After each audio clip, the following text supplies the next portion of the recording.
the Prime Minister just admitted that he doesn't even know what his gun ban applies to. Will the Prime Minister stop wasting money banning gopher guns, read his briefing notes so that he knows what he's talking about, and fire that incompetent minister?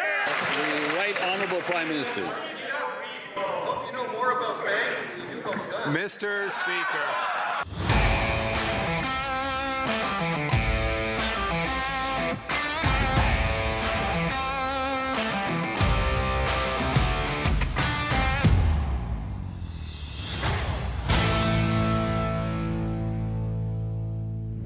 Unity.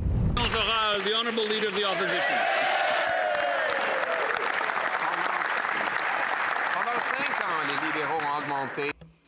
The Liberals have increased crime, firearm crime, by 136%. They waste money. They're going after hunters and farmers. Meanwhile, they're taking money away from border and police services. Through all this, they've caused this crime wave. The public safety minister admitted that it's not working, the program won't work, but it's for electoralist reasons. The minister has admitted that going after farmers and hunters rifles is not going to fight crime. So the only reason to do this is politics. He was telling the truth, then why not reverse? If not, why isn't he fired? The Right Honourable Prime Minister. Mr. Speaker, the gun registry, what the government is doing with the gun registry is putting in place a much more efficient way, an efficient way for Canadians to voluntarily return prohibited firearms, for fair compensation. This government is going to do it right. So there's so much wrong with what Carney said there. Let's just unpack this. So, first of all, he's saying what we're doing with the gun registry. This isn't a gun registry. No, it's a gun buyback. Yeah, yeah. So let's just get that off. It's a seizure of property is what it is. Yeah. And he's also trying to say, oh, well, this is voluntary. If it's in the law, it's not voluntary. For example, you have to wear a seatbelt when you drive a car. Could you not wear the seatbelt? I mean, I suppose, but you're going to face consequences. Yeah, this is literally saying it is voluntary to not go 50 kilometers an hour over the speed limit. Okay, so then I can choose to go 50 kilometers over the speed limit. Well, yeah, but then we'll exercise the law, and then you're going to get your car taken away. You're going to get a $10,000 fine, and that's not what we call voluntary. Do you know what this reminds me of? Is when they were encouraging Canadians to get the COVID vaccine and were saying, well, if you work for the public service or any of these industries, it's your choice. You can get the vaccine or you'll lose your job. That's true, because Trudeau kept telling everybody, we didn't force anybody to get the vaccine. Well, what's your definition of force? Because when you put it in the law, that's basically forcing people, isn't it? His own Minister of Public Safety says this government is doing it wrong. He was caught on tape saying the program won't work, and yet they are going to rip $750 million away from our border and police services to harass duck hunters and farmers by banning the firearms they use. This approach has led to a 130% increase in gun crime under the Liberals' watch. The police say they won't implement it. The minister says it's a bad idea, but they're only doing it for political reasons. Why is the Prime Minister putting lives at risk for politics? The Right Honourable Prime Minister. Mr. Speaker, I don't even know where to begin with that. That's right. First off,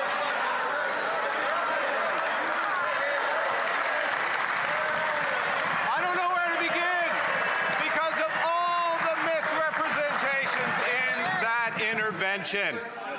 The person who's putting lives at risk is the Leader of the Opposition who's voted against every single piece of gun legislation.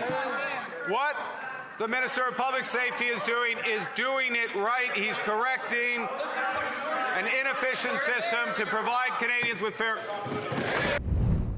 Wait a minute, folks. Okay. Carney's made a huge mistake. Huge mistake. Not a mooge mistake, a huge mistake. I was going to say massive and huge, and it came out mooge. That's my new word. That sounds vulgar. Well, we're talking about Carney, so it's appropriate. Anyway, so he just made a massive mistake because he just said that Pierre Poilievre voted against every piece of gun legislation or criminal legislation that the Liberals have actually put in for the last 10 years. Well, he is now saying that Trudeau's legislation is actually proper. He supports Trudeau's legislation. Never mind the fact that it has led to over a 50% increase in violent crime and a massive increase in gun crime. Look at the stats on the government's own website. This is not conservative propaganda, which we love being told, but this is the actual government data. So you can't just stand there and say, well, he's put lives at risk by doing this. Okay, so why is it every single piece of Liberal legislation that has put in has made things worse? That's the Liberal way. Mr. Speaker, I have voted against the Liberal policy of reducing criminal sentences for those who use guns to commit extortion, to commit robbery, and to commit other serious offenses, while voting in favor of locking up criminals who use guns in the commission of crime. The police say that 90% of crime is done with guns that come illegally over the broken Liberal border. The Liberal public safety minister admits that the Prime Minister is only playing politics. Will the Prime Minister stop the politics, fire the minister, and leave Grandpa Joe's hunting rifle alone? The right honourable Prime Minister. Once again, Mr. Speaker, I will have too little time to address all the issues, but let me go back to something the Leader of the Opposition said, which he described farmers, duck hunters using AR-15s to hunt. I don't see that. I don't see that in my great province of Alberta. I also know that what the Minister of Public Safety and this government are doing is tightening the border. Bill C-2, will the opposition stand up and support the tightening of the border? How about you take out the poison in that bill and maybe they will? Oh my goodness, Carney thinks he made a good point. First of all, my great province of Alberta. I think there's going to be a lot of Albertans that are going to be not happy with you saying that. Number one.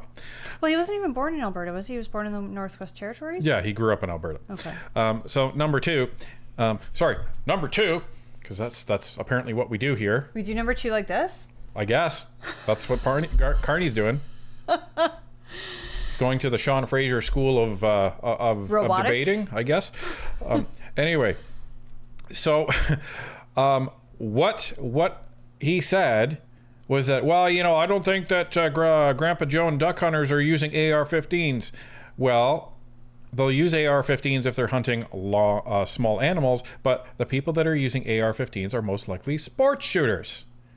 That's the caliber that makes sense to actually use an AR-15. Now, I'm probably going to be corrected by a lot of the people that know a lot more about this than myself. And please keep the emails coming because, again, this is not our area of expertise, but we do like to learn. Love the education, but we plan on getting an education because we have been invited out to a local firearms gun range, and we intend to take up that invitation. So that is called research, folks. Anyway, this is kind of crazy that this is the argument that the Carney made, and then he says, well, are you going to vote C2? Yeah, let's just take away all the needs for warrants for actually opening people's mail and getting all their information off the internet. Great idea. Again, it's that totalitarian creep that this Liberal government seems to be doing. They've got Bill C2 poisoned with this kind of stuff where they're taking away the necessity of a warrant for Canada Post to open your mail, for things to be seized. And then let's look at Bill C9. I mean, we did an entire video on that. And bills like this will keep coming. If you haven't seen our video on Bill C9, look it up. It was only a day or two ago, and it is literally George Orwell's 1984, folks. Check it out. And Earlier, the Prime Minister just admitted that he doesn't even know what his gun ban applies to. That's right. For example, this gun ban applies to 10 and 12 gauge shotguns, which are used by the great people of Alberta and all Canadians for duck hunting. It applies to 70 22 caliber firearms that are used by almost every farmer to go after gophers. Will the Prime Minister stop wasting money banning gopher guns, read his briefing notes so that he knows what he's talking about, and fire that incompetent minister? Oh. And roaring applause from the Conservative bench. That one hurt. That one hurt. Doesn't even understand what's in his ban. Wow. Wow. Yeah, we're banning 12 gauge shotguns. Isn't that like a regular hunting shotgun? It's a big shotgun. I'm pretty sure my dad used to go hunting with one of those. They have like big slugs. Yeah. Like it's for like hunting deer, right? It's Well, for like actual hunting. It's not for Yeah. committing crimes. It's for hunting in the woods in the middle of nowhere. Put it this way, it's taking down things a lot bigger than a gopher. That's what it's for. Wow. That was a really good rebuttal by Pierre. It's going to be interesting to see what Carney comes back with on that one. The Right Honourable Prime Minister. Mr. Speaker, What was that? I heard. I hope you know more about something. No, he says I hope you know more about banking than you do about guns. Yeah, because not only are you supposed to, you also are supposed to have a budget coming.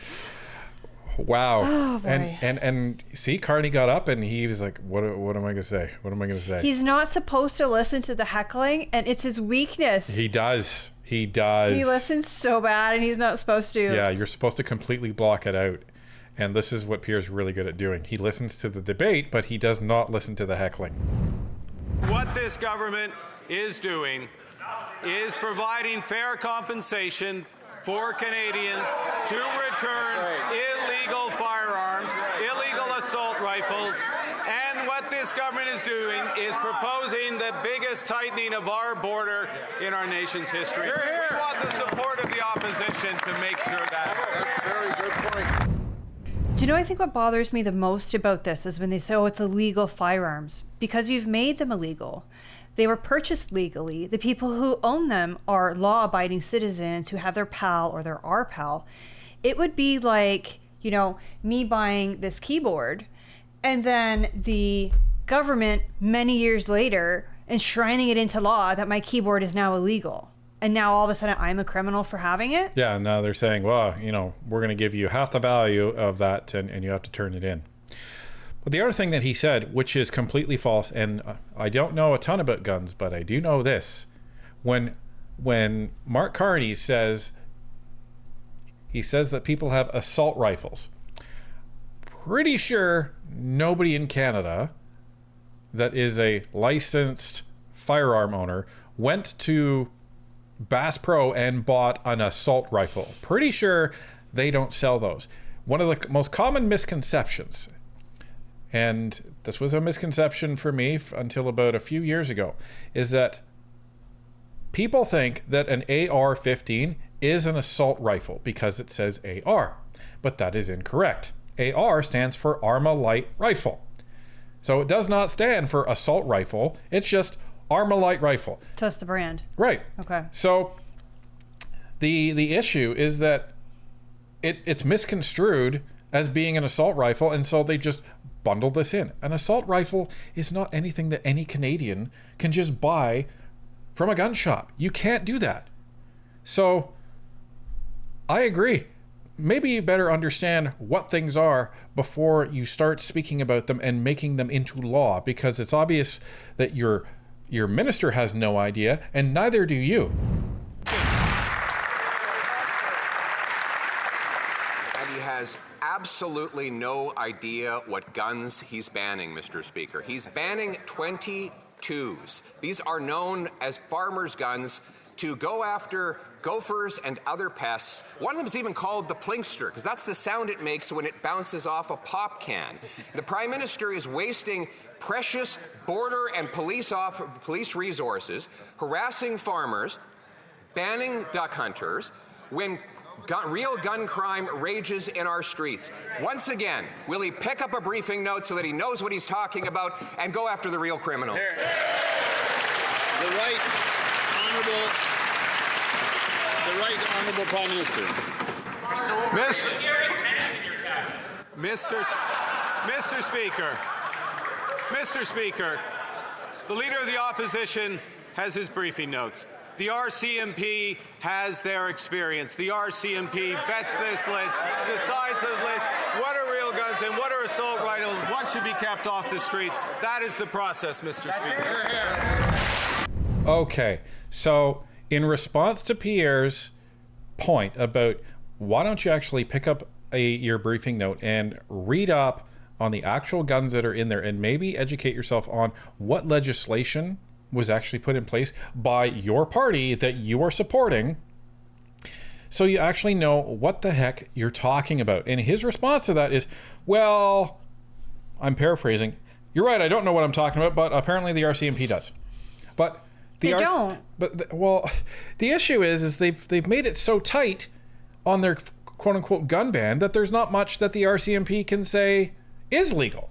Well, and we know of a case where Sterling Arms, a gun manufacturer, had attempted to create a new firearm. Was it for sport shooting specifically? Yes. And they made it to the specifications that were laid out in the bill, and it was still rejected by the RCMP. So even the RCMP doesn't know which guns fall under this law and which guns don't. Right, and it's so frustrating for Canadian gun manufacturers that there's going to be more businesses that are potentially moving south because they're just going to say, you know, I've had it. I've absolutely had it. Well, and it's a bigger market. And again, when you throttle the market like this, you drive business out of Canada. And I'm not saying like, hey, let's give, everybody and their kid a gun. But the people who have proven that they are legally capable of safely handling a firearm, they should be permitted to keep their firearms. What do you call a person who says one thing in public and then the exact opposite thing in private? Because that's exactly what this public safety minister did. He called the Liberal $750 million gun buyback a politically motivated scam. His number one job is to keep Canadians safe. Violent crime is up, gun crime is up, and 90% of gun crimes, police say, come from illegal guns. His main plan he calls a scam. This is stunning incompetence. Why hasn't he been fired? The Honourable Minister of Public Safety. Mr. Speaker, I was proud to launch the assault-style firearm compensation program in Nova Scotia. We look forward to expanding it across Canada. This is part of a broader plan to ensure that our guns are off our street. It includes changes to the criminal code. It includes resources at the border, $1.3 billion investments at the border. And Mr. Speaker, Bill C-2 is right in the House today. I invite the party opposite to support us so that we can get that through Parliament. I love that the other day, Gary was saying that Canadians are law-abiding citizens. They will abide by the law. If that were the case, then why are you worried about a gun buyback program to take guns away from law-abiding Canadians if you're not worried that they're going to use them to break the law? That's my question for Gary. Stop it with your logic. After 10 years of Liberal mismanagement, Canadians can't afford to put food on the table.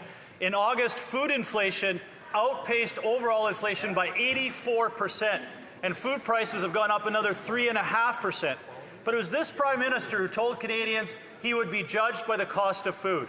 Well, it's now Canadians who are paying the price for 10 years of Liberal photo ops, higher inflation, and breaking Canadian promises. Was this the Canadian dream that the Prime Minister promised? A country where Canadians can't feed their families? The Honourable Minister of Jobs and Families. Mr. Speaker, do you know what the best predictor of future behavior is? Past behavior. That's right. And Canadians have watched.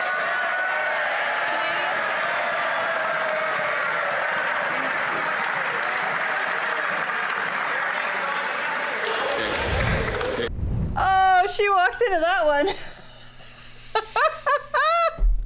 And you could see it all over her face. She was like crap. And this is what conservatives have been saying for the past 10 years. And especially this past election. You guys think that changing the leader is going to change the party? It's not going to. Look at the mess we're still in. And we're getting the same type of BS legislation. It's just different bill numbers and repackaged. That's what we're getting. So the fact that the Liberals stood up and basically said, well, what we've done for the last 10 years, that's the best predictor of what we're going to do for the next. The Honourable Member for Lévis-Lotbinière. Mr. Speaker, our seniors suffer in silence from financial insecurity, are also suffering from hunger, and they suffer from unaffordable rents and unexpected cost of illness. The PM can no longer even imagine the situation from his ivory tower. Inflation is eating away at all their hard-earned savings. When will the Prime Minister finally take action? The duty of a Prime Minister is to have both feet on the ground. Now the Prime Minister's honeymoon is over. I swear, he's one of the most passionate conservatives on the bench. I wish we could hear it in person. Well, I mean, we could, but we just, unfortunately, we don't speak French. We wouldn't understand it. Anyway, they're right. Prime Minister's honeymoon is over. We have some new polls, folks. Check it out. Ladies and gentlemen, here are the latest polls. Now, what's really interesting is not the top one, which is Angus Reid, but if you look at Nanos Research. So Nanos Research, they have been showing the conservatives are behind less and less and less with each poll that comes out. So the Liberal lead is shrinking, according to them. So if you see the bottom, September 5th, the Conservatives had the Liberals had a 9.8 point lead. Then you look up to September 12th, a week later, that lead drops to 7.3. Then you look up to September 19th, that lead drops to 4.9. And you see Abacus data, they have the Conservatives and Liberals tied, and the latest Angus Reid poll shows them at a 3-point lead. The previous Angus Reid poll had them at a 2-point lead. And one thing to note is that polls do typically lean Liberal. They are not able to capture the entire Conservative voter base. That's just something that the polls kind of have to keep in mind, that they're usually 1 to 2 points behind in favor of the Conservatives. And if you look at the graph, you can see what the trend is, folks. It's trending upward for the Conservatives and downward for the Liberals. And if you look at the other two parties that we need to start trending upwards, you see the NDP and the Bloc, they are also starting to trend upwards. So this is where the normalization of the polls are finally kicking in. So it's going to be interesting to see how things go over the next month or so, because Pierre started to come back in the House, and you're starting to see some momentum now still starting to build for the Conservatives. And very shortly, we may see those lines cross and the Liberals start taking a dive in the polls as the Conservatives continue to build on that lead, because Canadians are not seeing any changes. They're not seeing a change when it comes to that tax cut for $22 million that Champagne and Carney like to crow about. No one's noticed it because all of their other taxes have already eaten it up. And you're not going to notice $13 a month. Give me a break. No one's going to notice that. So, but Canadians want to see affordability become a main issue. Liberals aren't taking it seriously, and they want to see crime become a main issue, and the Liberals aren't doing anything but making things worse. So this is going to be fascinating. And as we said, this is going to be probably one of the most important fall sessions in recent memory, and it's going to be one of the craziest ones. And so far, it's living up to the hype, but I don't think we've seen anything yet.